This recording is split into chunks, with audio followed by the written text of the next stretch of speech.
There's a molecule most people have never heard of that quietly decides when your brain is done for the day. It's called adenosine.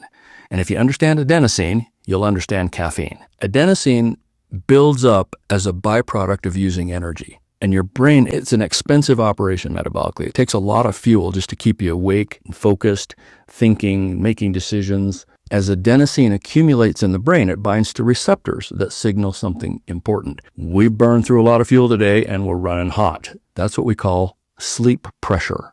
As that pressure builds, motivation drops, recall gets worse, creativity fades, and you get grumpy. The brain is slowly shifting toward rest and recovery. And eventually, no matter how much you fight it, adenosine wins and forces sleep. Now here's where caffeine comes in. Caffeine doesn't give you energy. It doesn't fix fatigue. What it does is it blocks adenosine receptors. It's basically earplugs for the brain. The signal's still there. The brain just can't hear it. And presto, you feel alert. But here's the problem. While you're enjoying that productivity, adenosine keeps building in the background. You're still burning fuel. And when caffeine levels fall, all that adenosine suddenly binds to the receptors again, and now there's more of it than before. That's what they call the caffeine crash. And with daily caffeine use, that crash often gets worse. The caffeine hack's pretty effective until the brain learns the con. Within a week or two, the brain adapts by making more adenosine receptors. That amplifies the fatigue signal even more when caffeine wears off. That's why so many people hit a wall in the late afternoon or early evening. So how do you use caffeine skillfully? Treat caffeine like a tool, not a drip.